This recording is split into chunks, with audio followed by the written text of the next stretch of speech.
The voice you just heard, for all of you who are new, but of course for our legacy grantees, welcome back. That was Jeff Gallant, and he is the program director of Affordable Learning Georgia. And I am Nikita Afaha. I'm the program manager for Affordable Learning Georgia. We work as a duo. You can think of Jeff as kind of the admin, and I'm more of the operations. But we work together to bridge the gap. And so today we're going to go over a lot of key information for you. In fact, Jeff, if you want to advance to the agenda, I'll go ahead and go over what's coming up. All right, so what we've got, of course, is our welcome. We welcome everyone here, both our past grantees who are returning and our brand new ones. It is quite an achievement to be counted in this group, and we're glad to have you here. We're going to do project team introductions next, and that's what Jeff was working on just a moment ago. We're trying something new, so bear with us, but he's going to switch over to that in just a moment to do our project introductions. After that, we're going to go over some OER basics, some accessibility basics. This stuff is changing for the accessibility part, so please pay close attention. These are kind of concepts, even if you've been awarded past grants, that you'll want to pay attention to for this round. After that, it's going to be a pretty intense set of information for you on that one section. We're going to have a 10-minute break. So we'll let all that soak in. Be sure to come back within the 10 minutes. We'll set the time and let you know exactly when to be back. And then we'll go over some more important information like the service funding agreements, SLAs, and the invoicing process. That one's really important for you guys to know. There have been some changes and some updates. So even for you past grantees, stick around. We want to pay attention to that. We've got to go over some reporting, timeline stuff. That'll be important for you throughout the project, as well as what communications and the midpoint check-in is going to be required throughout the project. And then, of course, we'll have question and answers at the end. There's going to be a few pop quizzes in there, so just be paying attention. And we think we have enough time to entertain questions throughout. So if you need to have a question, you can drop it in the chat. Depending on who's talking, the other one of us will be monitoring the chat to make sure we address the questions, as well as if you raise your hand, we might be able to unmute you at that time in order to address a question. If we don't unmute you at that time, it just means we want to press a little further, and we will indeed get to you. Just be patient with us.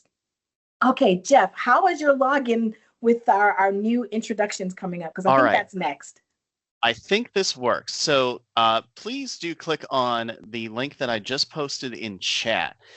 There is a link on the next page, and I am not sure if it's going to throw you a 404 or not.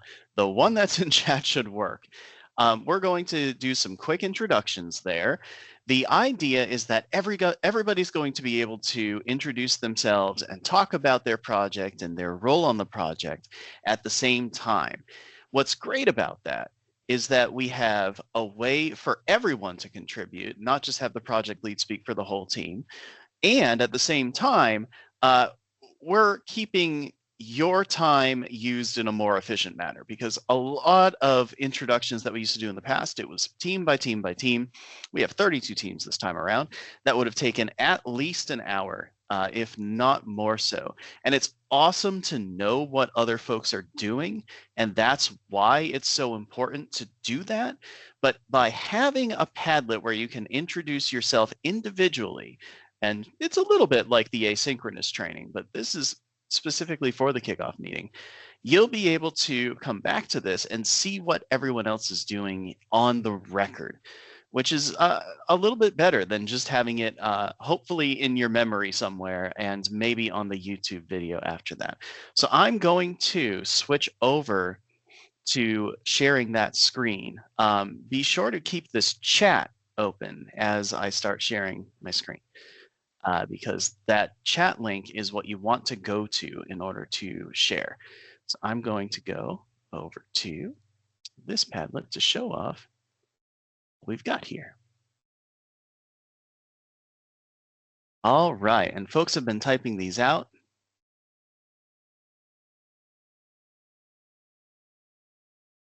Very cool. All right, so we've got some project leads in here for sure. Thank you so much.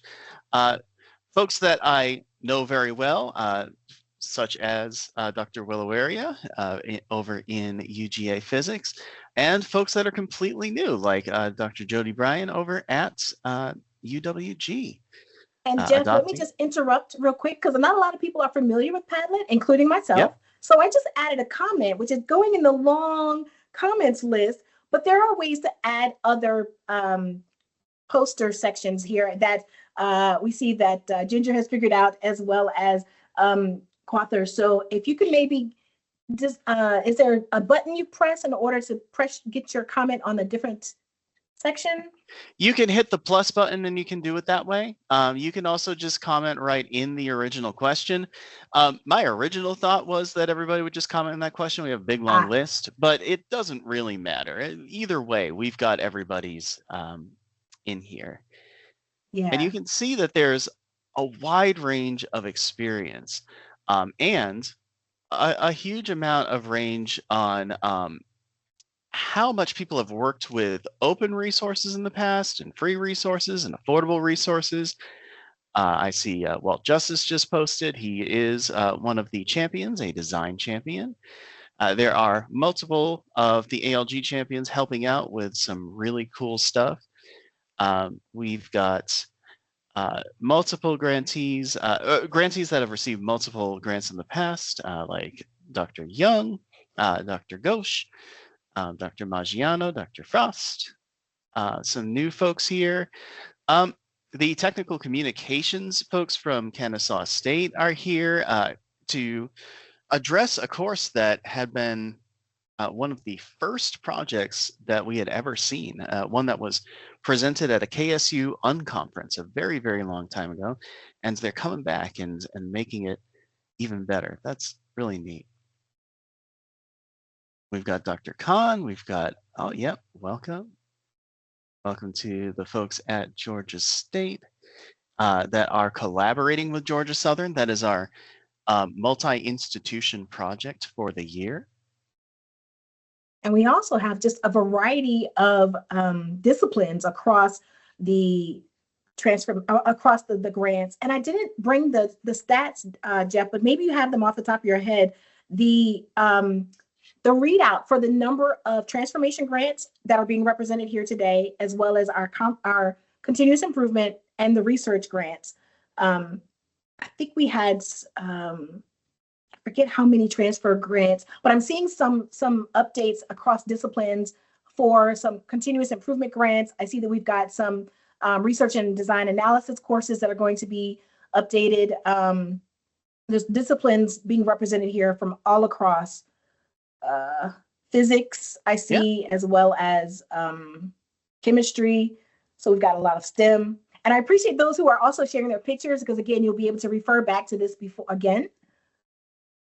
And this particular cohort of grantees, you will see yourselves again in the midpoint meeting and be able to use each other and your project teams as resources throughout the project. So we definitely want you to keep this resource in mind, this introduction in mind.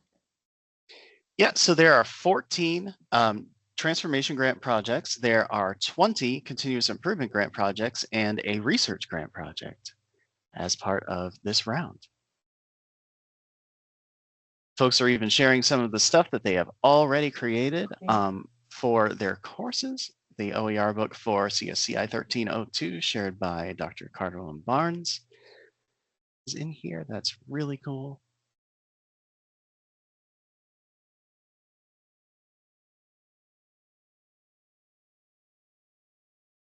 Thanks so much for everybody sharing this out. Yeah.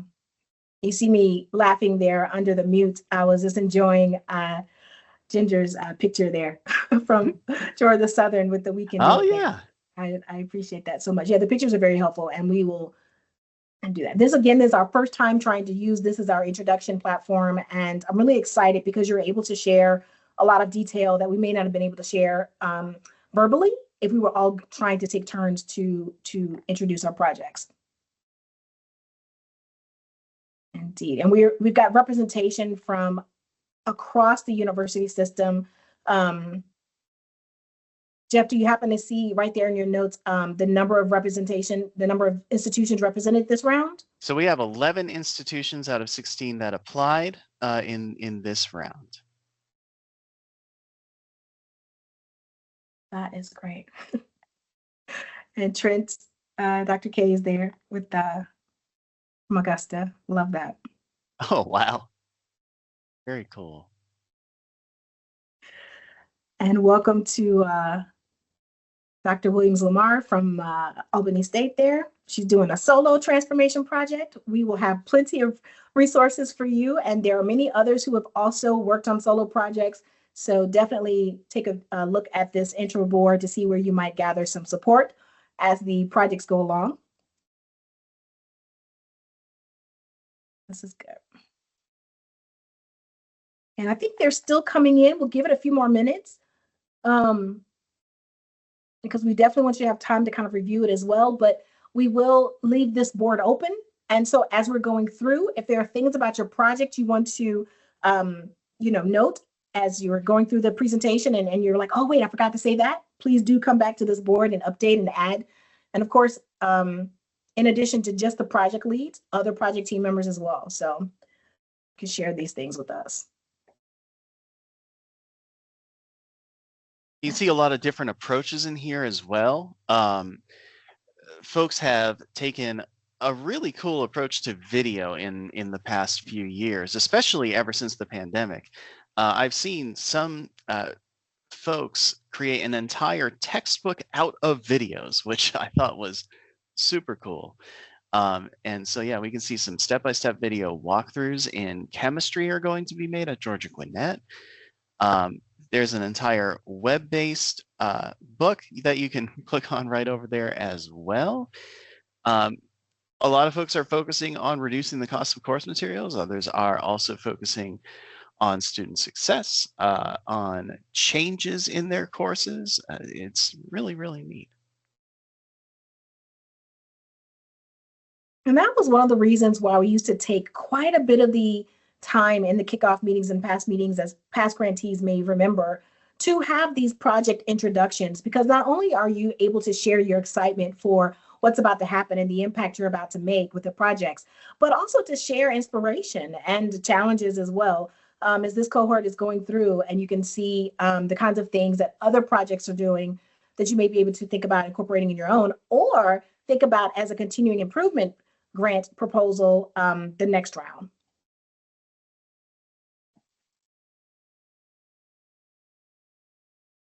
I think we've slowed down just a little bit here. So maybe, Jeff, this might be a good time to move on.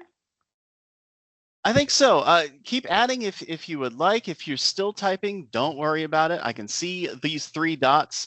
If you've ever read a text message where you see those 3 dots, you're like, okay, are they going to post it now? Is that like, don't worry about it. You can do that if you would like. Totally fine. We can. And if we have time at the end, there's like an inspiration question. If we have time at the end, we'll come back to the board and just review it again. All right. I'm going to stop sharing this window. And of course, that means that Teams forgot that I was sharing a PowerPoint. So I'm going to go back in here. And of course, it may start you back at the beginning again. Yeah, yep. Of course. All right. There we go. So yeah, in the chat, that's our Padlet link, and you should have access to this this chat for quite a while. We're going to also share this out in our summary, so that'll be ongoing. So the next thing that we wanted to do is just a quick rundown. I know that y'all have gone through a lot of asynchronous training on this, and some of you have had a huge amount of experience with OER and what it can do. Some of you are very new. We're just all going to get onto the same basic page, and then we'll move into some of the details that haven't really been discussed in the asynchronous training because they're newer. They're very at the moment accessibility needs. So first of all, we'll talk about open educational resources. When I first started in Affordable Learning Georgia, what I was told is there are free textbooks out there. That's great. There's this thing called OER and they are free. Sounds good, but that's not the only reason why you would want to adopt an open educational resource, why you would want to consider using one for your students. Obviously, the cost benefit of this is incredible because the cost is zero. Digital distribution, when it comes to the cost of storage and the cost of downloading, it's not much. It's less than a cent per resource. The the way that it used to be, if you were printing out something as a paper document and shipping it somewhere, heaven forbid you've got to ship it internationally, it's on a boat for a while. You've got a lot of supply chain management in the middle of all of that. If you have to make any changes, suddenly you really do have to make a new edition, and that new edition has to be printed and shipped and all kinds of stuff. So there were a lot of costs that had to do with the old textbook industry that were unavoidable. Physical things, they were not infinite, so they all had a cost to them. OER are different, not just because they're digital and therefore they are free to use and free to keep, because we've been able to share them out at nearly zero cost, but they're also flexible. If you create any resource whatsoever nowadays, if you scribble it on a napkin, if you tell your friend, hey, I've got this idea, and you start talking about it, there are a lot of copyright protections in the United States that start popping up immediately, particularly ever since the Digital Millennium Copyright Act passed. You have kind of an immediate lock on what you've created. And because of that, if you go onto a website and you look at it and you see something that's free and you'd love to use it, so you say, okay, this is great, but I don't want to link students over to this website. I just want to create a Word document out of it. And I want it to be shareable over here. And I'm going to put it on my site and I'm going to share it out with the world. Immediately, you are running into copyright restrictions if they have not said anything about what you can do. So some folks in the early days of the internet had said, you've got the right to share this out. If you want to change it, you even can do that. I will not chase after you for legal purposes or anything like that. After a while, that stuff got standardized, especially when it came to software and code, because people were sharing it. Then someone else would make an update, they'd fix a bug, they'd repost it, and technically they weren't the ones who created it, so they would have to like ask for permission. So they created these open licenses that were meant for software. That worked okay for software. That did not work okay for when someone was creating something on a Word document and sharing it out. Because then you go, well, okay, is the code from Microsoft Word suddenly open for me to remix along with the rest of this? That wound up making things a little weird. So there are open licenses within open education that are just for the content that's created. That makes these flexible immediately. Right up front, you can see an open license on an educational resource, and you go, okay, I know immediately that I have permission to copy this for myself, to share it out with my students the day that they get to class. I could share it out a week before if I felt like it. I can customize it. This thing over here was done for entry-level engineering students at MIT. My students are not at MIT. They have different levels of preparation. I'm going to build in a few things that they may have considered prerequisites into these materials. Also, this is a really great microbiology book, but I have completely allied health students. So they don't need to know about chapters 4 and 8 and 9. And I don't really want to tell them, skip this chapter, skip this chapter. I just want to make a custom textbook and give them right over to them. You can totally do any of that. And you can author a new thing and give people those permissions as well. That's the real power of open.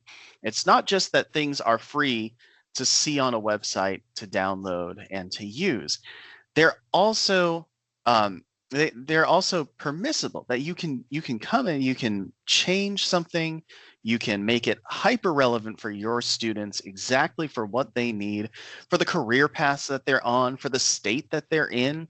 There's great Canadian resources out there in the business world, and they're all going to be about Canadian business law, and they're going to be in Canadian dollars. You can go and make that stuff with the theoretical foundation of the business examples, with American examples and with American dollars, and that's totally fine because it's an open resource. Now, these are not just written by anybody and shared anonymously on some sketchy looking website. These are authored by experts, by instructors, by people who are teaching the same courses that you are, sometimes at the same type of institution that you're at. And they are shared by experts as well, often by librarians who have a background in information science and know how this kind of distribution works and know the power of open. So the free part is important. It is something that we always talk about. We think about OER, we think about free textbooks, we think about free videos, we think about free banks of practice quizzes and stuff like that. But there's more to it. It's both flexible and it's expert authored when we're talking about open education. Now, Creative Commons licenses are the content licenses that we're talking about here, not software licenses, but ones that deal just with the content on top of things like software. You can put more restrictions on a Creative Commons license, and it becomes more restrictive as you add these on. So you start out basic. You have Creative Commons attribution. Attribution is the foundation of a Creative Commons license. It's the original thing that they say, which is that you have the permission to remix these, to revise these, to redistribute them. You can share them across the world if you feel like it. But you need to attribute the original work that was used to make this new resource that you remixed or revised. That way, you're always passing that history down to the next work that's using this resource. And that gets very important when we start talking about, well, what if someone made like a bad copy of a resource? What if, someone took my thing and made something completely untrue out of it or not good for teaching or something like that? Well, they attribute the original source. So you would be able to go back in that source to the good one at that point. We're always preserving the history by doing that attribution. And we're giving credit. That's the other especially important thing about this. If you've created something pivotal that has been remixed and revised and repurposed for students across the United States, like, you are getting that kind of recognition for it because that is the attributed work. You can add some restrictions that still keep it open. One of them is non-commercial. That means that you cannot create new derivative works out of this resource for commercial use. So you can't sell things at a profit. You could use a third-party print shop to get some print versions printed out so that you can distribute those to students who need a print version. That's not a problem. You would not be able to upsell students on that print version and keep that money for yourself. You'd be able to work with a bookstore to sell print-on-demand versions at cost. Here's exactly how much it costs for us to print them out. And there it is. Your bookstore could not take markup for that because then that would be commercial use.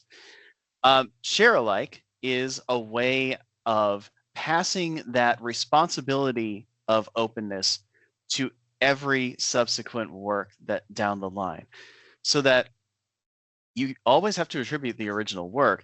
But with this one, not only do you have to attribute the original work, but you have to put your stuff under that same open license. So I've made a custom textbook featuring 3 different open textbooks, and 2 of them are CC BY and 1 is CC BY SA. I'm going to put my entire textbook under CC BY SA because I am sharing it under the same license as the SA designation. That's the one that tells me that I am supposed to be doing exactly that. I'm passing that freedom along to the next person. The one thing in Creative Commons licenses that you can add on to a license but would turn it into not open is the no derivatives restriction. This one is great if you're creating artworks that are personal. It's great if you are sharing out research and you just want it to be distributed as is and not remixed. The data is what the data is and you want to show it exactly how it is. That's perfectly fine. But because your students are going to be different from someone else's students at another institution, your students are going to be different from other students at your institution, and your teaching style or you're teaching focus for the same course, maybe different at the same institution. All of these variations mean that as soon as you put no derivatives on an open educational resource, you're then cutting out all of the flexibility. You're just saying this is only free, but it's not very usable if someone else has any other context. You have to show it in the exact same way that it was before. Nikita says in the chat, you have to decide on a Creative Commons license for each of your projects for ALG publication. You'll indicate which in your final report. That is true. And also, they will be shared by default under a Creative Commons attribution license. So if you haven't selected one and you're not using resources that have share alike attached to them, they'll be shared under CC BY unless you've indicated otherwise. So what does that mean for these resources? Why are they different from free? And how do they kind of live and exist over time? Well, a team will create these, right? And they share them often through us, through librarians, through something like a repository. More faculty would then take a look at these. They discover them through searching, through recommendations, and they will adopt them, bring them into their courses. And they'll say, okay, well, we need to make these a little bit different for our own sakes. They revise it, they share it out, hopefully under that same license. New teams come in, they see that remix, they say, oh, well, our students are quite like the students at this institution, and they do have a lot of the same learning outcomes in these resources that we need. Therefore, we're going to remix that revision. So now these just build and build and build, and they don't just build upwards like they get better. And there's, better is qualitative and a bit subjective, right? They also start going laterally. So like over here, you have the intro psych branch that focuses on one particular kind of practice. On this other one, you've got the intro psych branch that focuses on a very different specialization, but does introduce everybody to the world of psychology. I've learned from psychology professors that this differs quite a bit depending on what your focus is as a psychologist when you're teaching this. So not only are you going, well, there's a lot of chapters here and it is more edited here and it's more current here, but we're also saying like, here's this branch out here that makes more sense for these particular instructors or these particular students. We've got a communications course in here where they've noticed that a lot of the folks who are taking their course are going into one particular career path. That's that kind of branching out in communication resources that's super important for your students and might be super important for another group of students at another institution. And then it all goes back, right? So now all of these revisions, all of these remixes, they're out there ready to go. And now another expert team is going to find one of those, create new resources with them, and this whole thing keeps going. So open stuff is not just about free. They are living resources, and they can vary in the way that they are openly shared. But for the most part, open educational resources are both free and flexible. And that allows things to be way more relevant over time. It allows you to build on them, and it allows you to build two different sides and different branches of the same path. So good stuff. Now, if you're going to be sharing absolutely anything on the web to the public that's used in any kind of service or program or activity, and that means any educational resource whatsoever, because students will have to access these in order to participate in a course, they're going to have to comply with the Web Content Accessibility Guidelines, otherwise known as WCAG 2.1 Level AA. By April 26th, 2026. This was issued by the Department of Justice before the current presidential administration moved in, but it is still in effect. Nothing has removed that from the schedule here. So everything that we share over at ALG as a new open educational resource, it needs to be accessible right out the gate. Now, it doesn't have to be luxury accessible. We're not going and saying every single one of our open textbooks needs Braille printouts to be available at your institution. I've went to CIDI at Georgia Tech. They're the ones that create accessible educational resources for particular accommodation requests. They have a Braille printer. It's gigantic. It's from like Switzerland. It costs so much money just to have it, let alone to maintain it. That's out of the range of most folks. Or having, sign language interpretation for all of your recorded audio. That would be incredible. But not everybody has a sign language interpreter ready to go. AA is in the middle of this. That's why we say, and why they say AA as opposed to single A or triple A. This is the one that is very accessible from a technical point of view, but you're not going so far overboard that it's infeasible for you to do so. But yeah, anything that's used in any services or activities, that really needs to comply. That means all the education resources that your students are using. Now, a lot of the web content accessibility guidelines are geared towards exactly what you would think, the web. There are some technical aspects to WCAG that you'll never have to deal with unless you're a software developer making open software, in which case you will. That stuff we won't be going over much today, but I do want to give you an overview of what counts in WCAG for open educational resources. It is pretty much just chapter 1. And that is making sure that any resource is perceivable by all. So if you have, for example, a big, long text document, you need a way for folks who cannot see to understand the text on that page. So it has to be machine readable at the very least, right? So, and you could flip that around. Let's say that you've got images. Those images are great if you can see that, but they need a text alternative because that text is machine readable. So if you have a photo that is in your open textbook, it needs to have an alt text description. Alternatively, it can have a caption right below it. It can be one or the other. If you have both, the screen reader is going to read the alt text and then it's going to read the caption. I would prefer alt text be on there, but you can pick one or the other when it comes to this. It just needs to have a text alternative, either alt text or captions. Word and PowerPoint are very easy when it comes to this stuff. If you put a photo in there and you right click it, you'll get a thing that says edit alt text. You can type it right in. You usually don't need too much for alt text. It's usually just a couple of sentences. The folks at CIDI have said, make it like a tweet if you want to, even maybe one of those old 120 character tweets. Keep it concise, keep your opinions out of it. A bad photo of a cat, like that, you don't necessarily need that part, but you need the photo of the cat part, right? Yeah, so that stuff is pretty simple.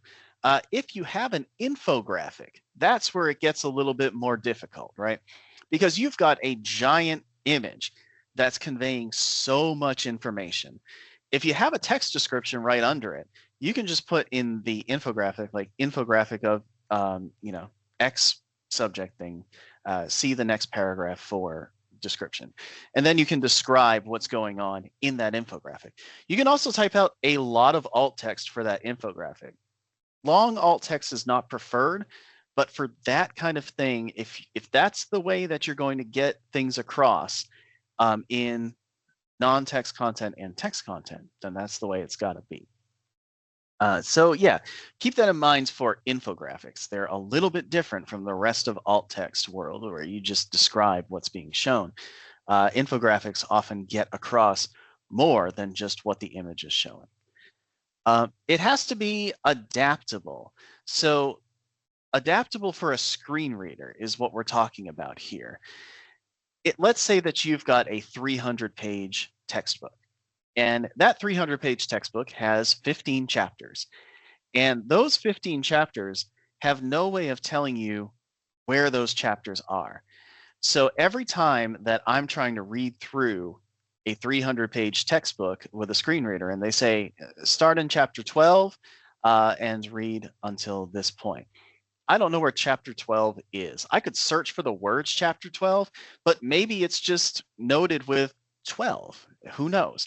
So if you are structuring your text, then you don't have to worry about that. And it's way more accessible that way. So in Word, right in the home ribbon, the first one that you ever see, there is a little styles pane right in the middle of it. You can use those styles to show header 1, header 2, and that way you can structure your stuff. Make your header 1s a chapter, make your sub-chapters a header 2, make your sub-chapters a header 3, and you're all set. Let's say that you've got a gigantic textbook with like units and then chapters. Well, then start with your unit as header 1, and then your header 2s would be your chapters, and so on. That way, you can use your screen reader to go through the navigation. It'll show you, it'll go through each of the chapters, each of the H1s. They can go through the H2s and go through the H3s, and you can select which one you want to be read, and it'll go right to it. So very, very helpful stuff when it comes to screen readers, to just have structure in your text. Yeah, and Nikita says, PowerPoint still considers smart art to be images, even though that text is machine readable. So a smart art graphic still needs alt text that explains the stuff represented in the smart art. If you can use a bullet based list, that's fine. This is very PowerPoint specific, and we've got some of this in our guides, but yeah, smart art is weird. If you use a lot of that, you may not want to in the next year, until Microsoft gets its stuff together on how smart art works. Thank you, Nikita. That is a very important point. The other part of this is that if I have a low amount of vision, I should still be able to distinguish the text from the stuff that isn't the text. We often say, have good color contrast, and that's what that is. But there's a little more to it. So make sure that you have good color contrast. Our first ever projects, folks released their stuff openly in a world where hardly anyone ever did it. And thank goodness for that. Like, they were brave just sending that stuff out. And we'd get it, and they would be like, check this out. It's got a dark purple background. Isn't that great? And it's got black text, and you can't read it. Unfortunately, that would be poor color contrast, and it happened from time to time. We had to really figure out how to make it accessible in a time where that was difficult to do. Also, there's another part of this. If you have really complex information that you're sharing through text, sometimes you may want to color code it, to categorize stuff that way, so that you're able to show, like, for this homework assignment, look at all of the passages in red and revise them to fit this audience. If you can't see the difference between red and black because you have that kind of color blindness, you won't be able to do the assignment. So if you are using color to convey information, this happens on graphs too. If you only have color representing a particular thing, like you've got a legend and red is this and blue is this, and then you got all these lines and you're colorblind, you've got like 4 lines that register as some sort of gray. That's not going to work. So you would need some sort of graphic style, this one's dotted, this one's slashed, that type of thing. Making sure that you don't use color as the only way that you convey information saves you from having absolutely no way to convey this information to colorblind folks. Have an alternative if you can't figure out a way to not use color in a graphic, right? You can have a text description. Very easy way to fix that, so that colorblind folks who would not be able to usually discern between these different categories, they can at least get the idea of exactly what it is that you're trying to share. Contrast is definitely part of this. Black and white is totally fine. What's interesting is that the most discernible contrast selection of colors is yellow on black, which Georgia Tech loves because that you've got those colors over there. But yeah, you could do it that way, but just have a good enough contrast ratio and it'll be fine. For example, the left side of this slide has blue and it has white, but it's a real dark blue and it's a really bright white. So that's not going to be a problem when it comes to color contrast. Some applications like website readers can test the contrast of the background versus the text. That's because they know what the hex code is. They can find it immediately and say, okay, it's this color. And then they can look at the other hex code and say, it's this color. These together, that's a good enough ratio. In Word, in PowerPoint, if you're doing stuff on your own in Adobe Illustrator or something like that, you're going to have to make that judgment call yourself. Try to keep it as high contrast as you possibly can. Dr. Carl says, yep, Chrome developer tools for the win. Yeah. I use Wave as a plugin so that I can look at all of the weird accessibility stuff, including the accessibility metadata things that happen on our websites. And it's super helpful to be able to do that. Yep, and X. Oh, yeah. But this isn't the only two things. So imagine if I showed you this slide, but all of the text was half the size of it. You'd be like squinting just to figure out what it is. And maybe that's somebody's reality when they see a regular size text because it's just really tough to discern it from that. Yeah, Whitney says Microsoft products check for contrast ratios when you run accessibility checkers. They can. Sometimes they do, and then sometimes they say, it's up to you. You should check this manually. And so it depends, especially if you're going to be using images alongside the alt text. You're going to have to make sure that anything conveyed in those images has good contrast as well. But yeah, make sure that you're able to resize text that you've created too. Now, most of the time, that's an easy thing. If you put it in Word, you can resize text in Word. You can even zoom in on it. That's fine. If you've got a PDF that is an image, like you've scanned something in, then as you start zooming in, unless you've got a really high resolution image, you're not going to be able to make it out anymore. It's just going to be blurry. So make sure that if you have a PDF, that you can still resize that text. Images of text, especially folks loved to share elegantly drawn memes of quotes back in the day, or even like the funny one where Abraham Lincoln says something that Abraham Lincoln never said. And a lot of folks loved grabbing those off of Twitter and putting them in PowerPoint. And there is your quote right there in this nice image. It's not worth the hassle to do something like that, neither for somebody using a screen reader or for you in having to do alt text over what is just an image of text in the first place. Use text and you'll be fine. So this is all these perceivable parts. This is a big hierarchical list with a whole bunch of chapters to it, but perceivable is the big one for us.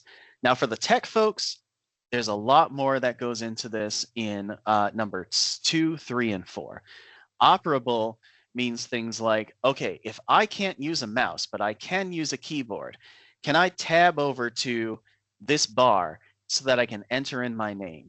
That kind of thing. Understandable.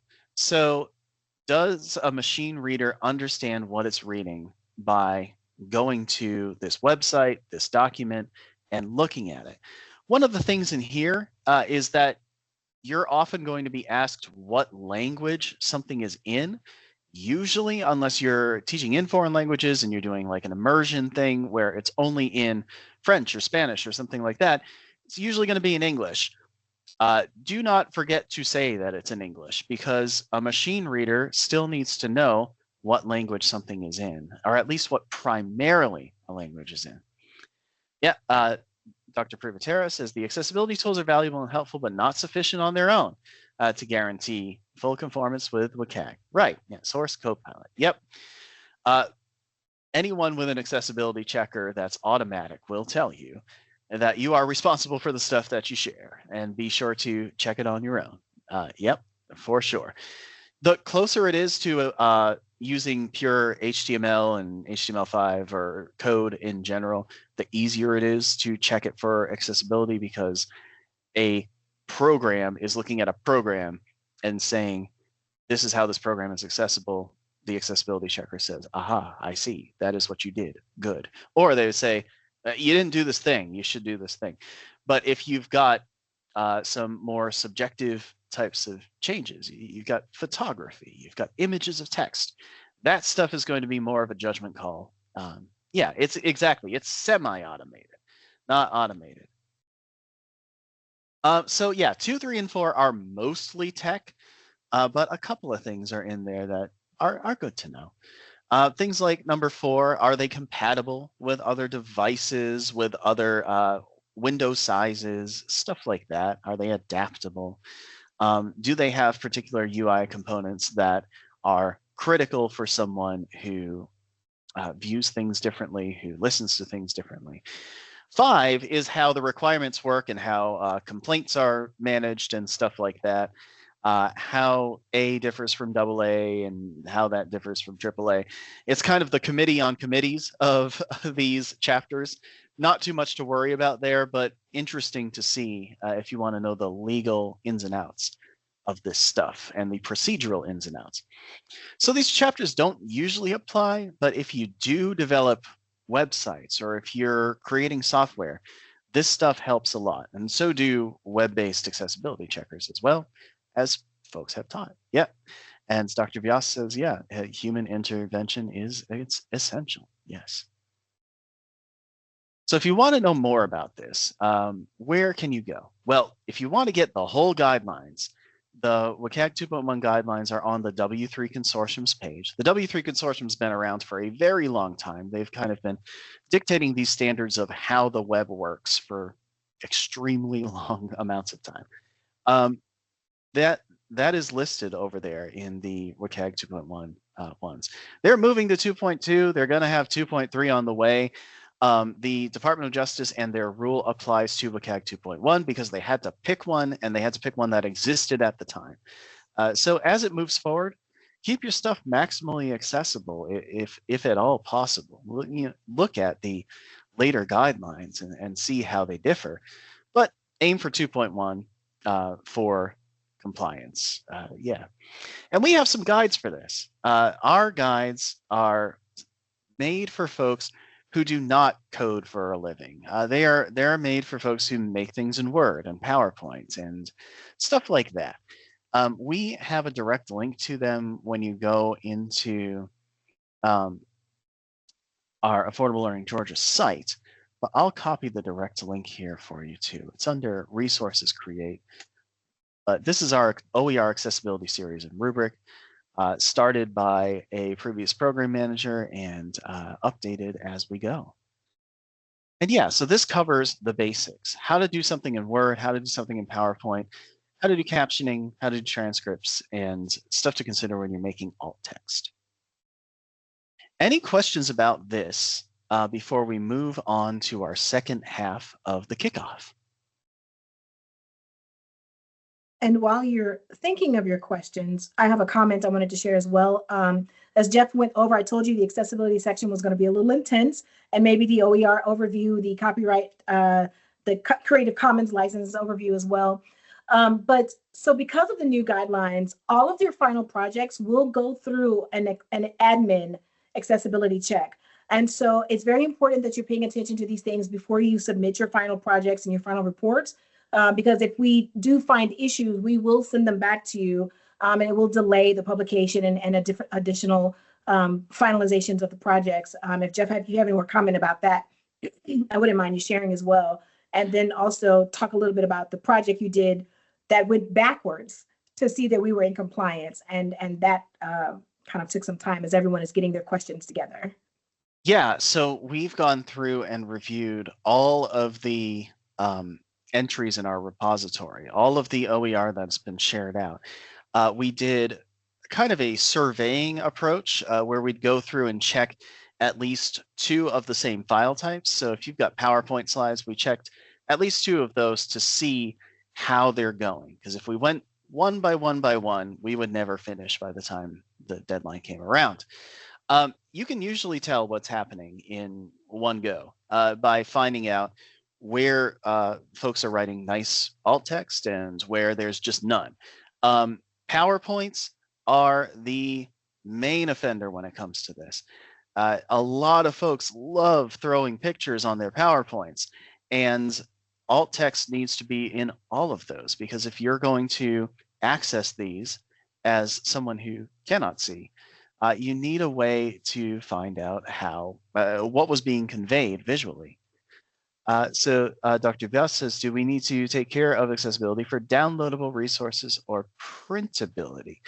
So yeah, so don't think too much about stuff being printed out.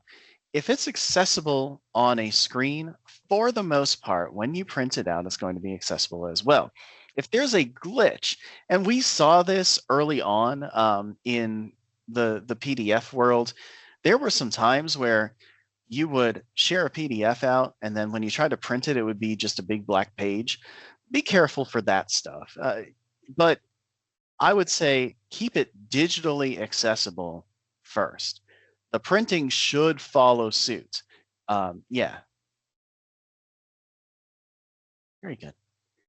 Now, if stuff's on your own website or if stuff is in code, we can't go into Python and be like, hey, guess what? Your Python is a little bit less accessible than usual. Like, that's not going to happen on the ALG side of things. That will be up to you to check. If you're hosting things on your own website, we can't just go in and immediately make those changes over here. Be sure to keep anything that you're creating on the web accessible on your side as well. That's part of what we did. So we were able to mark accessibility issues with anything that was downloadable, the way that Dr. Vyas is talking about here. But not everyone has downloadable stuff. Some of it is web hosted and it's elsewhere. We let those folks know about the guidelines and that they would have to be in compliance with those guidelines moving forward. Indeed. Any other questions? You can certainly raise your hand if you want us to unmute you, or I think you can unmute yourself if you need to. Of course, drop in the chat.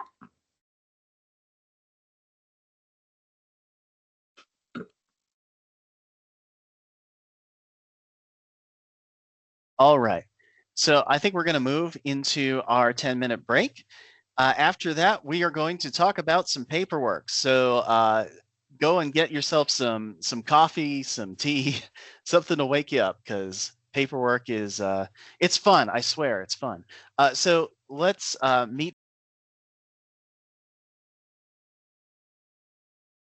Hi, everyone. I hope you had a good break.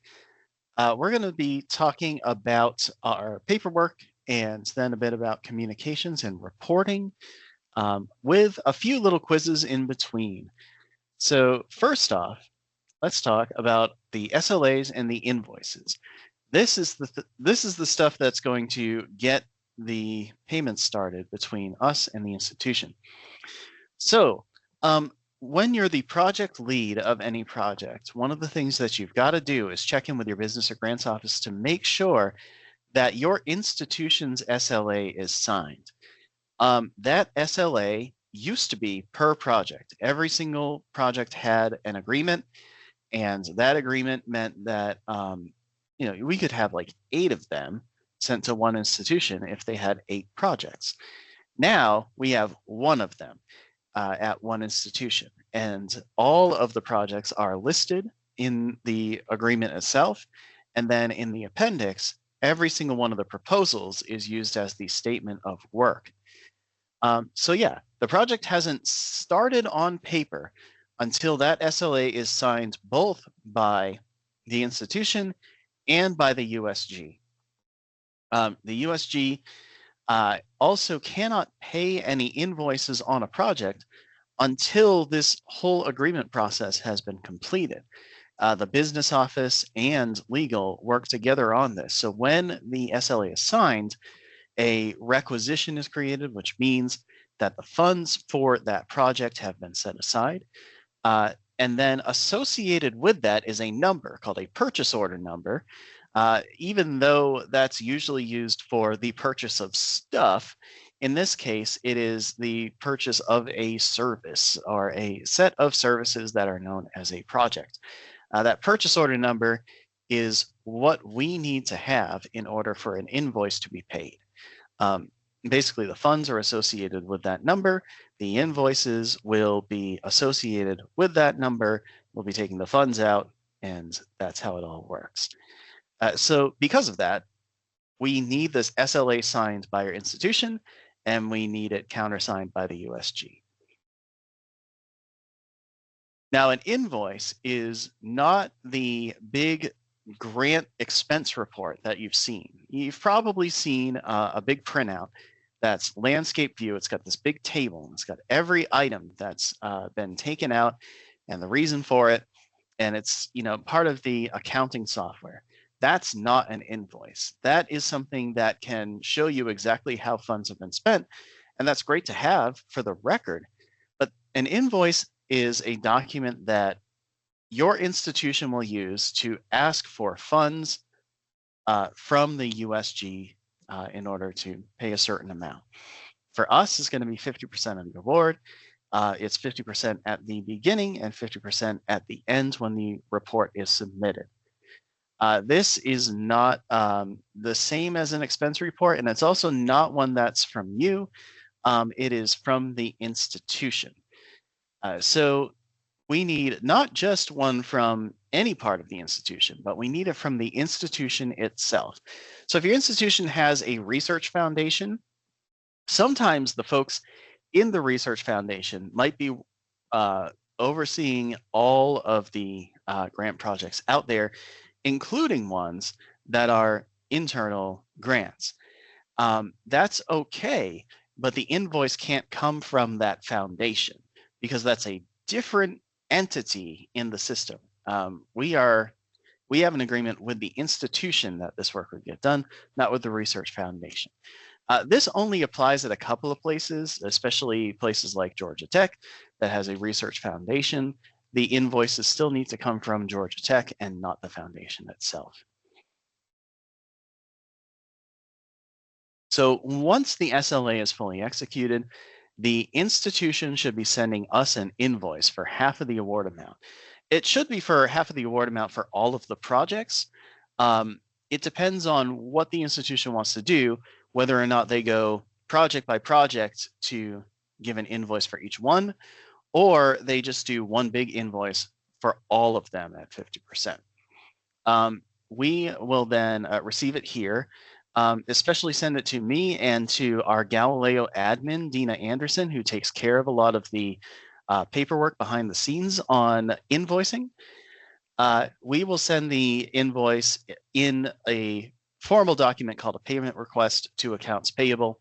If you send it directly to accounts payable, they're going to go, what is this? And it will hinder the process. So send it to us.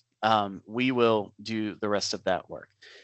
Accounts payable will then send the payment to the institution through an electronic transfer.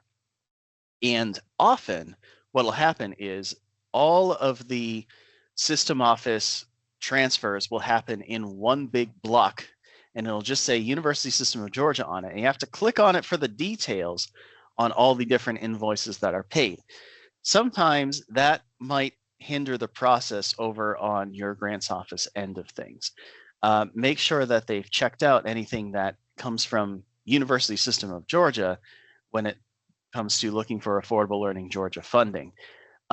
Often what we'll do if they're missing that is we'll give them the date. And if they look at that thing on around the date that the invoice got processed, they'll find where the USG thing was, and then they'll find in the details that, yes, this invoice was paid. At the end of the grant project, after the final report has been sent in, the institution says the final invoice. That final payment then gets sent from the USG to the institution. The institution is then responsible for distributing funds the way that it is at in your particular project and in your particular department and institution, depending on their processes. Sometimes that has to do with professional development funding. Sometimes that has to do with overload pay. Sometimes that has to do with course buyouts. It really depends on the institution and the particular project. So those invoices are how the funds get from us to the institution, and then the institution takes it from there. So a quick quiz break, and Nikita's going to take over for this. Indeed. Thanks, Jeff. We've gotten a lot of information, you guys. We had the OER overview. We had the Creative Commons license overview. We had accessibility. And so here we're going to take a quick quiz break on the SLAs and invoices. Please take a look at the question, true or false. A project officially starts when the award email is sent. Please drop in the chat your response. And let's see how we're doing here. Okay, we have some those who think that this is a false statement. Okay. All right, and we're feeling pretty confident about that because there we go. It is false, indeed.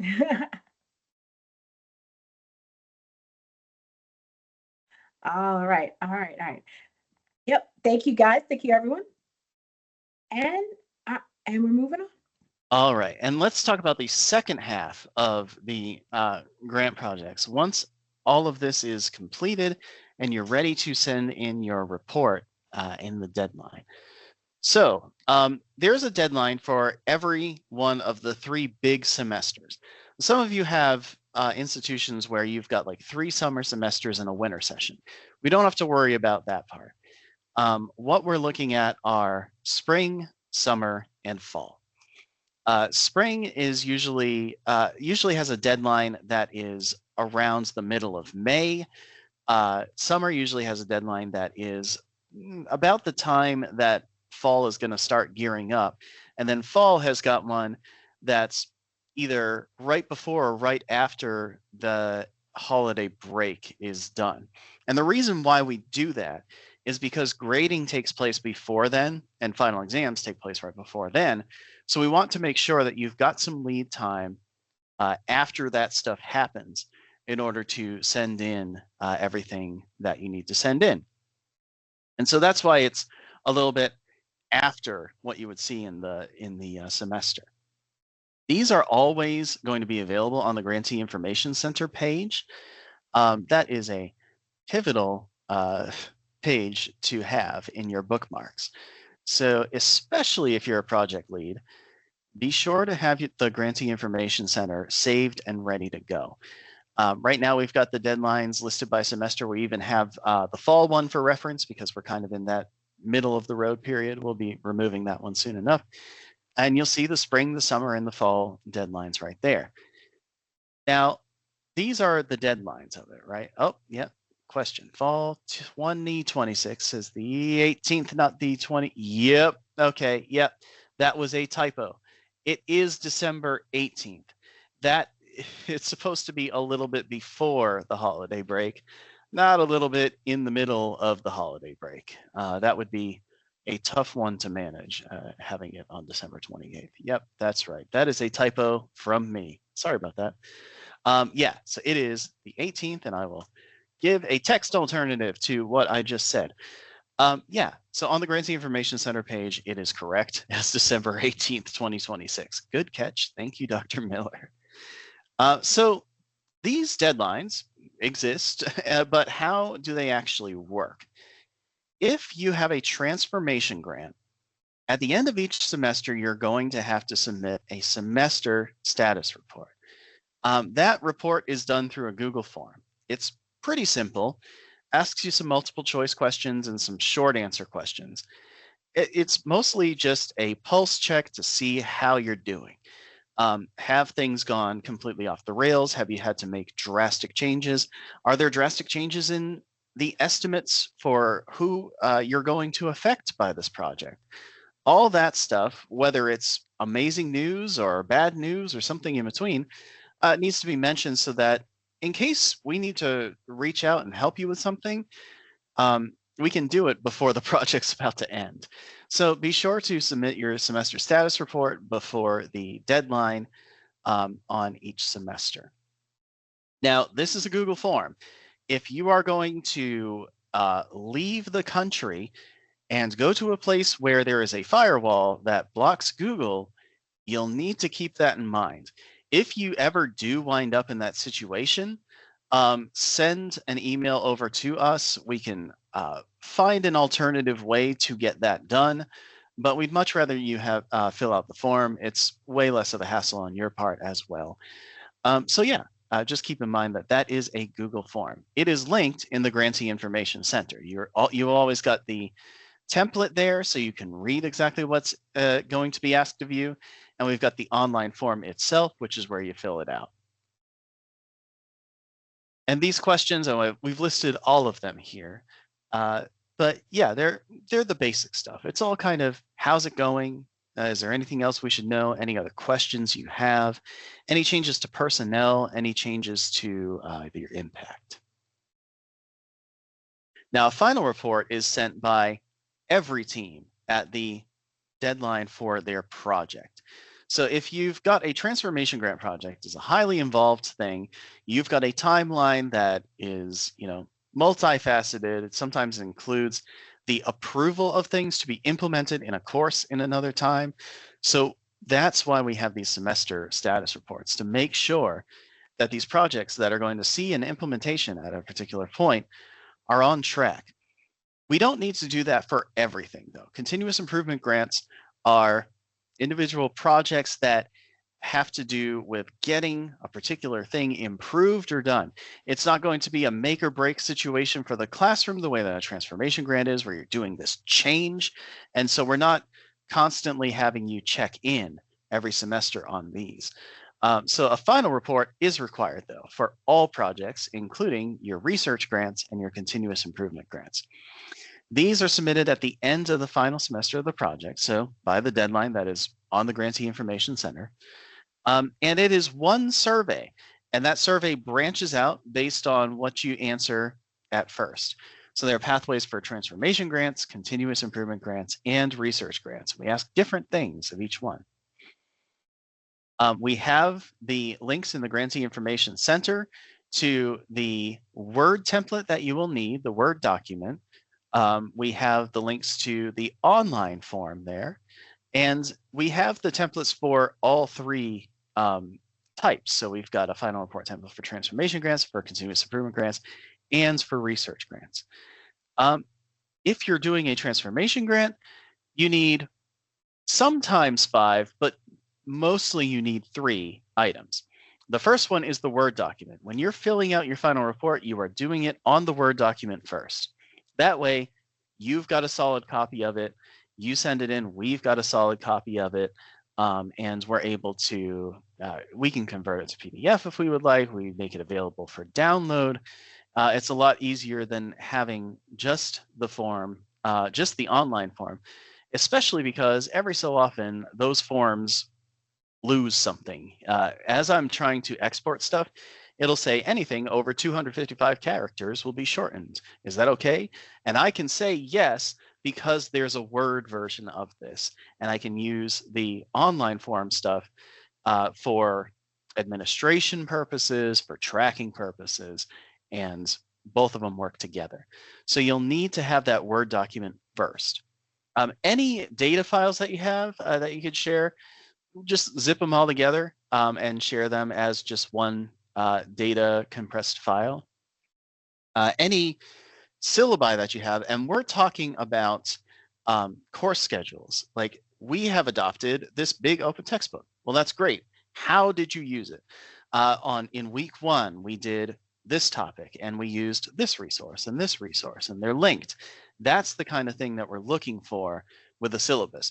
We don't really need to know Kennesaw State University's academic integrity policy. We know this already. What we're really looking for here is, how did you adopt and adapt the resources that you did in the classroom? Because that's going to be helpful for any other instructors who ever want to use that resource. They say, well, how did you do it? Here's exactly how we did it. it's a lot easier than, having things locked up in D2L where nobody can get to them except for you. And there are optional things you can share as well. If you've got a photo of the team or a photo of the class that you want to share with us, and we could like share it out on the website if we wind up with flyers or something like that, you totally can do that. We used to require this. We don't have to require it anymore. There's also, you could share your second invoice, your institutional invoice, if you want. This is going to be even less of a thing than it used to be, and it wasn't much of a thing for a while, because institutions want to issue the invoice as soon as they know that someone can pay it, because they want it turned around within 30 days. This wasn't always the case.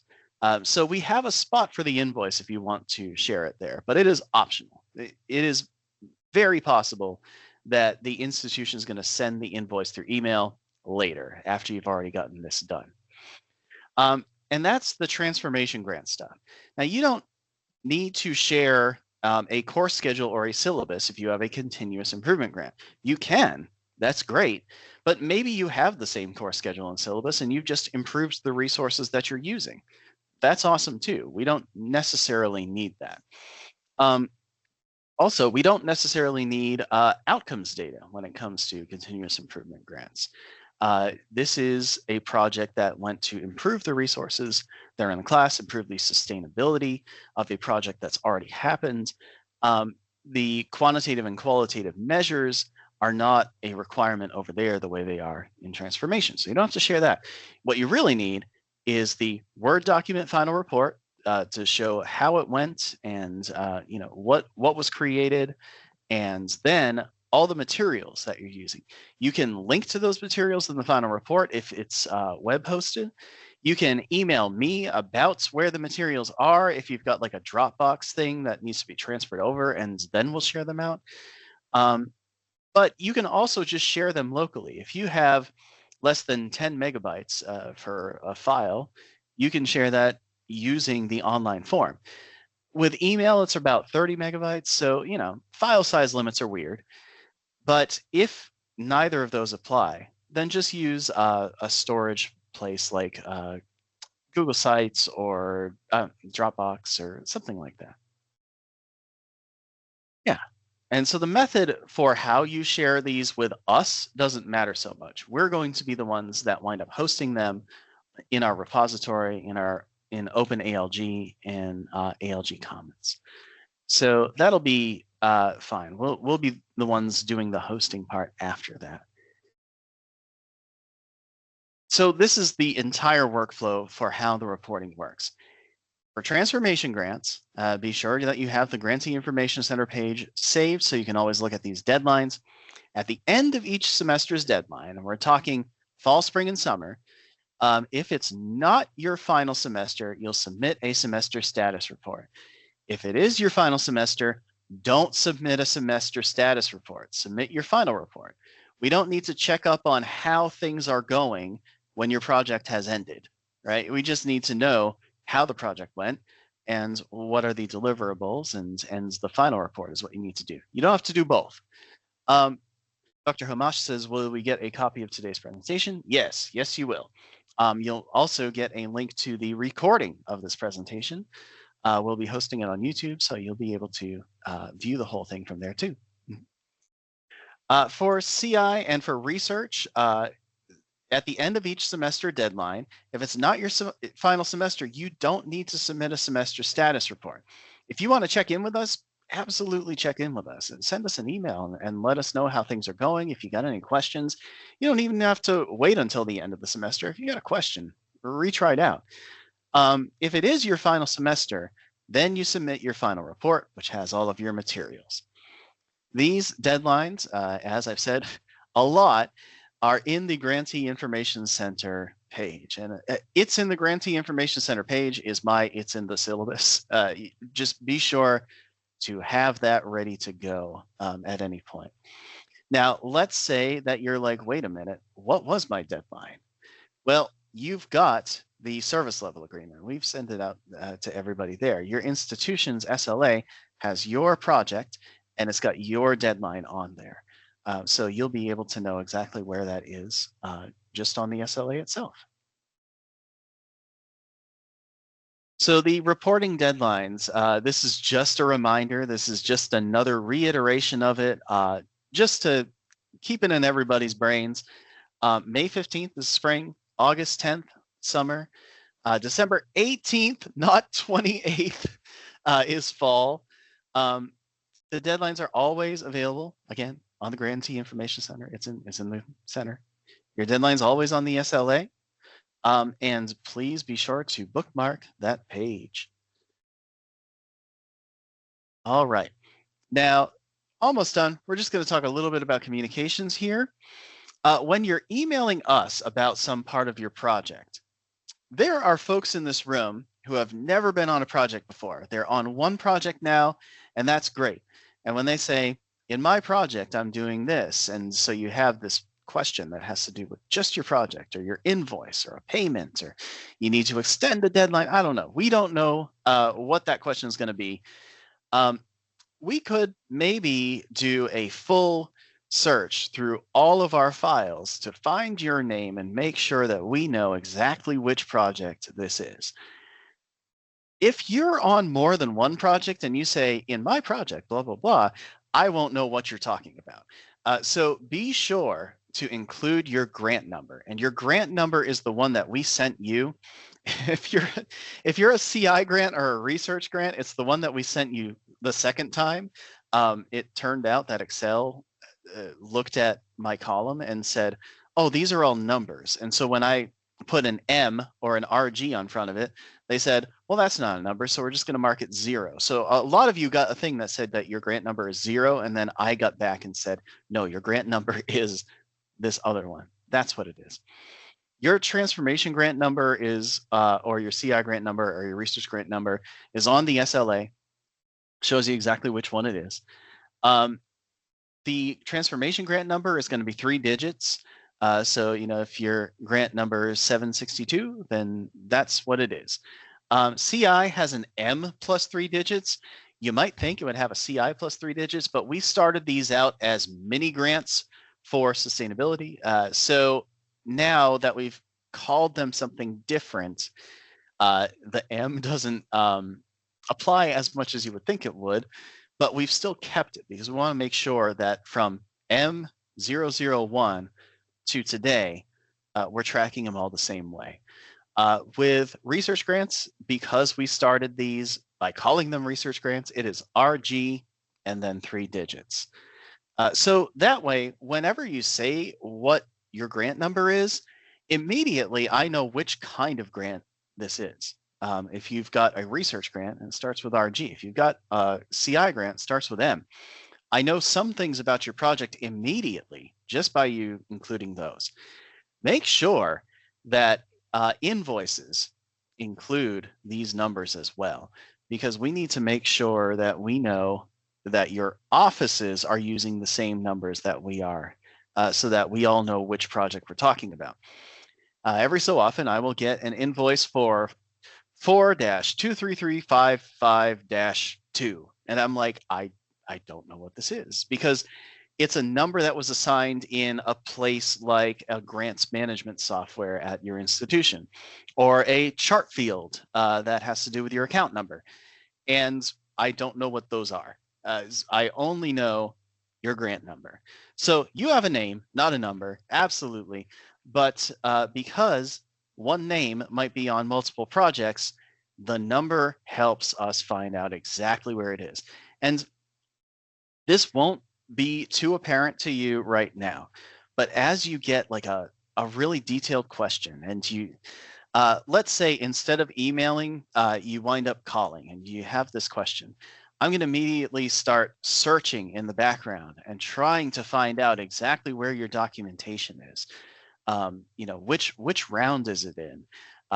What field is it in? What institution are you at? What was the original deadline for this? Is there an amendment? Like I would need to know a lot. If I know the number, I'm going to jump right to it. It'll be very easy to do. Course numbers, if you say, hey, it's our project for English 1101, That's great, but they're very tough to search for. There are a lot of English 1101s out there. There are a lot of English composition ones out there. If you have continuous improvement grants that addressed various aspects of a big giant class, you might have projects at your institution that address the same class. And so even if I look for KSU English 1101, I might find 5 different projects.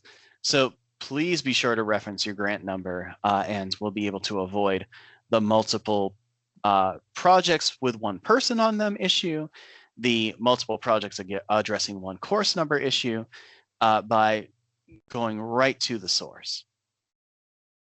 You're going to be added to the ALG Grantees listserv. We use this to address all of our grantees, and we use this sometimes to address a particular round. Look in the subject line. It'll have a bracket and it will say who this applies to. If it doesn't apply to you, you don't have to worry about it. So if you're in the grantees listserv and I am asking for reports from round 30 grantees, well, this is not round 30. So you don't have to worry about that unless you also have a round 30 grant. That hasn't happened yet, of course. If I say all grantees, well, maybe that's an opportunity to publish in a journal that got mentioned to us over here at ALG, and we're like, well, that would be great for our grantees. Or an opportunity to respond as somebody's doing like their doctoral research, and often they'll come to us because it's like folks have been doing great things with open, with library resources, with affordable resources since 2013. Could you maybe share this out with your folks? And yeah, of course. So yeah, look for things like all grantees, and those are usually going to be opportunities. Current grantees means ones that are in the middle of their project. If you're not a current grantee, that's totally okay. If it's a particular round and it's your round, be sure to look at it. If it's not your round, you don't necessarily have to look at it. Now, if you have any personal questions, please let us know at our addresses. We used to have the grantees listserv as a conversational listserv where folks could respond, could send, grantees could send emails out to all grantees on the list. It seemed like it would be a cool way for folks to share their ideas.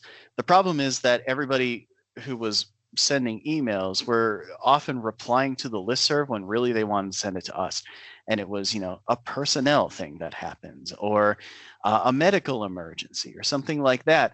And we don't want that getting blasted out to every grantee that we've ever had in ALG, especially if you have not thought that was going to happen. So please do contact me, contact Nikita, if you've got any personal questions, any specific questions that have to do with business stuff. Yeah, absolutely. Email us directly at that point. So our listserv is more an announcement listserv for grantees than it is a conversational listserv for everybody. Every round of grants, ever since we talked with folks a while back, and they said, hey, when we're doing our projects, it feels like we get started, we do this kickoff meeting, and then there's no contact for a long time, and then all of a sudden the deadline's here, and then we have contact again. And there was like this disconnect in the middle of it. So we put together a midpoint check-in meeting for this. This is a time for some experienced grantees to share their thoughts on where people should be during the midpoint, the kind of barriers that they ran into at the midpoint of their project, and for you to check in with us if you have any questions. So bring your questions, your concerns. It's going to be a time to show off what your team's done, and a time to talk about, hey, what happens in the middle of a project. It's a regrouping time. That's going to be on Friday, June 12th, 2026. That is the correct date, as opposed to that other one. Sorry about that. So yeah, that will be the next time that we meet. I'm going to turn it over to Nikita for a little quiz break here, and then we'll get into questions. Yeah, absolutely. Okay, so that was a lot of information, but we need to kind of quiz you, make sure you're paying attention. If you would drop your answers in the chat for question number 1, true or false, A transformation grant requires a report every semester. Okay, we have some brave hearts going first. We have trues, and all right, Jeff, if you'll click on the response, it is indeed true. Okay, we got almost everybody on board with that. Only transformation grants require a semester status report, unless it's the final semester, in which case the final report replaces that. Good job, guys. Okay, question number 2, Jeff. There we are. All right, so when emailing ALG, what should always be included? If you guys don't get this, I don't know what to do with you. All right, and so answer B. It looks like everyone's feeling pretty confident about that. Jeff, our indeed answer is indeed the grant numbers, because they're unique and they're easily searchable. And obviously, Jeff went over that about being person that can be associated with more than one project. All right, so we have come to the end of this information part. And Jeff, if you want to advance to the next slide, indeed, we're here at the question and answer. So we can just kind of use this as a Q&A as well as final thoughts. And before we move on to the next slide, and I'll give it back over to Jeff if he has any final thoughts as well. Yeah, so we've already done some asynchronous training, and that is all about here's the copyright stuff, here's the basics on accessibility. We dealt with kind of the wrinkles in the accessibility requirements that are coming up in April today, and we went a little bit over OER just to make sure that we're all on the same page. But does anybody have any questions that pertain to your project, to what's going to happen next, before we adjourn?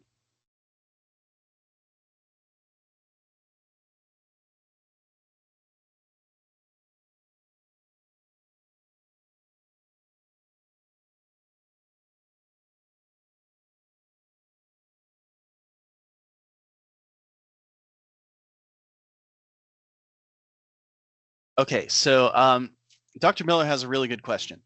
So the due date is, yes, the 18th, not the 28th. Is there any wiggle room with that, since at GSU the semester grades are due on the 17th and evaluations come out after that?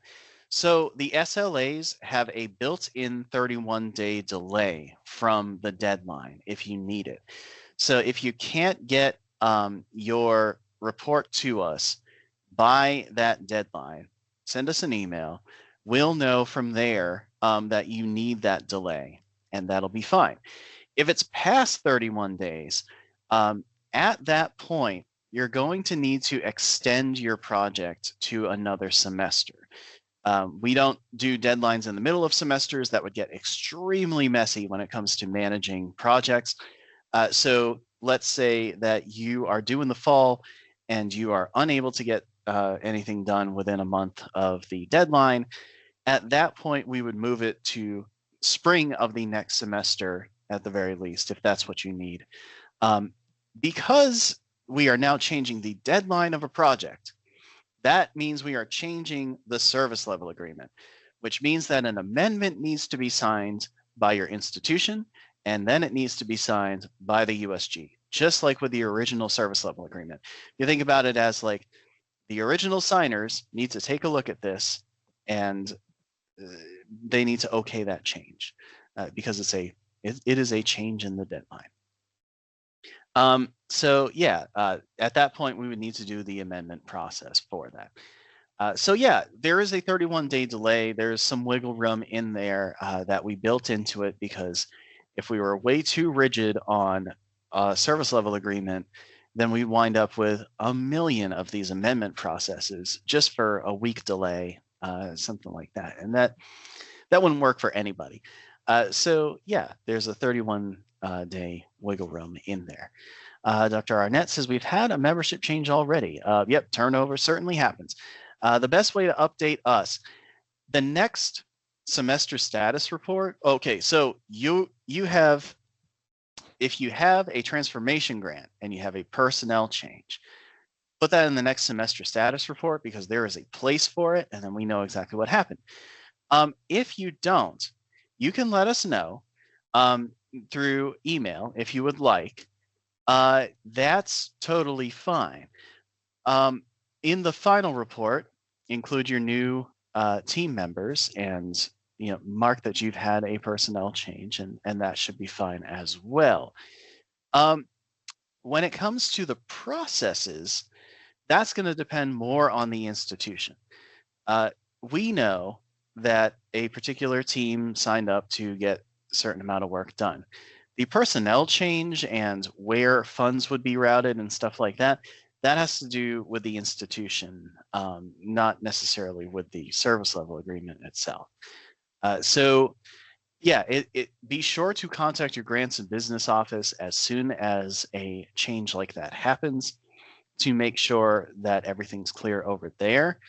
But yeah, for the most part, those changes only need to be made in the reports themselves. Dr. Mizogi says, what's going to happen to non-compliant content at the end of April? So the requirement for things that are not compliant with this is to host them in a place that is not intended for any additional use, or at least use and activities requirements. This would be for historical purposes only. They're not going to be as discoverable. We're going to move them to an archive. That will just be a space in which things are not intended to be taught with anymore because they are inaccessible. That should be okay. Yeah. The thing is that some of these links are going to wind up expiring, for lack of a better word, because the content is no longer accessible. But we will have a place for them. What's neat is that you can take that stuff. It is still open license. It's not intended to be used anymore. But if you can make that stuff accessible again, then you can share it, and that'll be great. But at first, that stuff will be moved to just a space on its own called an archive for it. So yeah. Oh, same here. Thanks for asking this. Okay. Mm-hmm. Oh, Dr. Frost? Yeah. Yes, thank you. Sorry, I'm not very fast at typing, so It's easier okay. for me to just talk. I just want to make sure that I don't miss something. When you were talking, I'm on slide 17 about it says when that SLA is fully executed, which I believe that the ones at GSU are. I saw an email from you to our folks at the grants management office, I think during the semester break.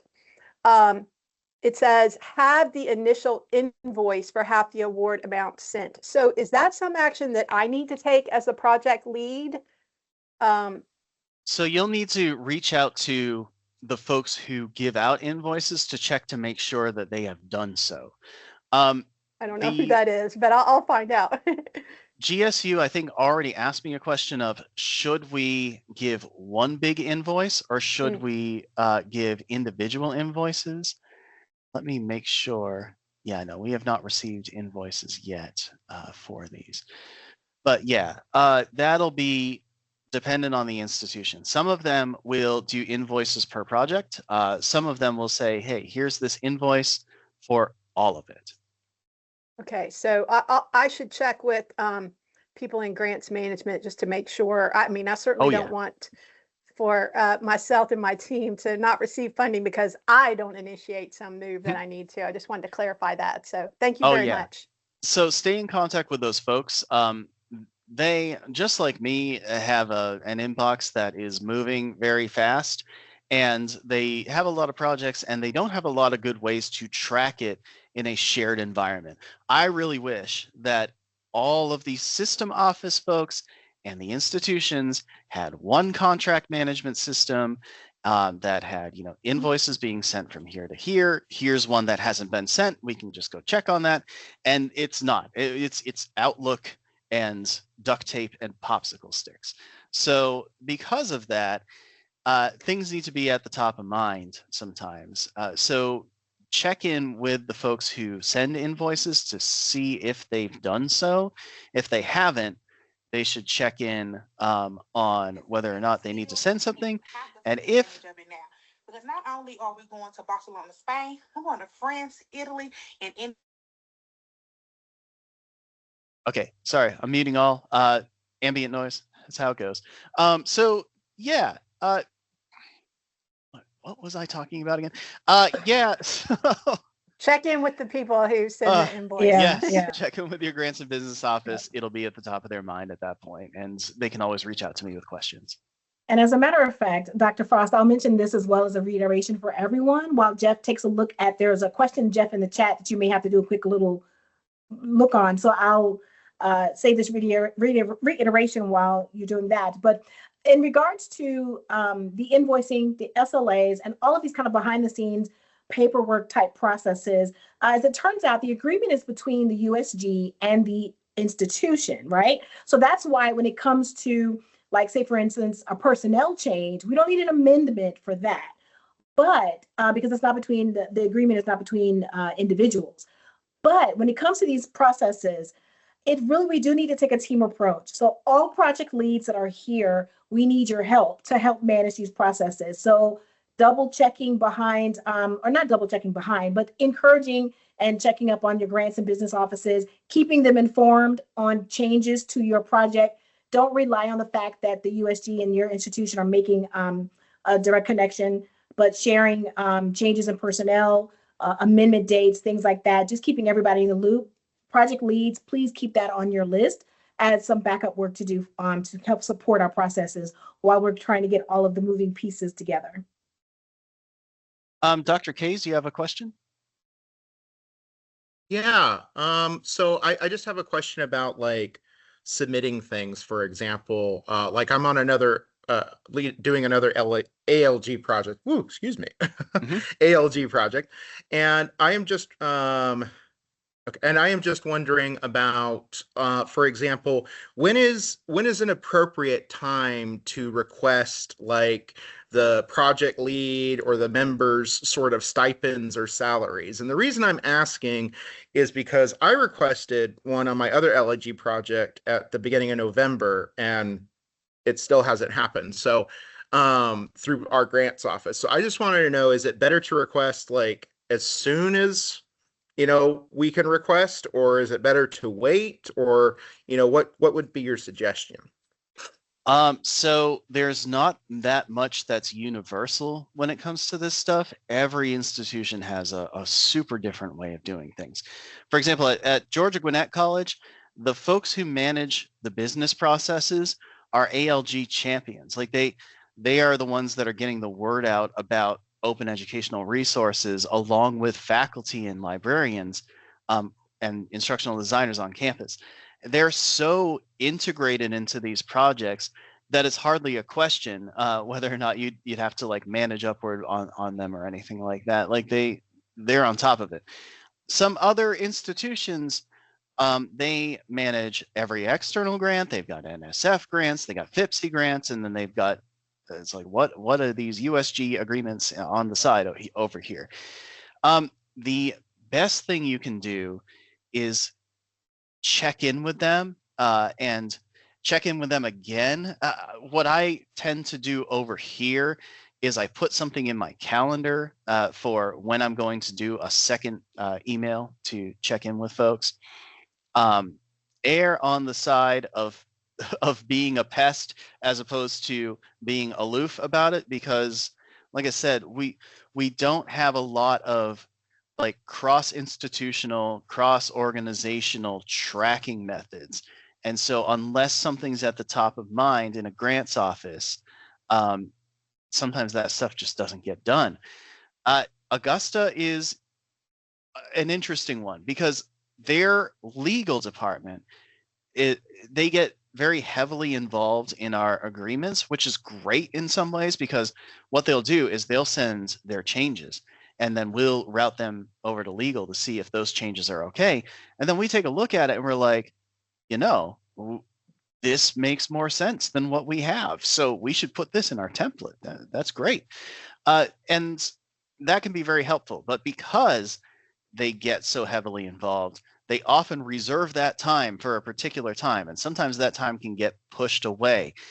So be sure to check in with them as soon as possible, and regularly check in if you don't hear back. Yeah. And I think it makes a nice sense pest, too. yeah.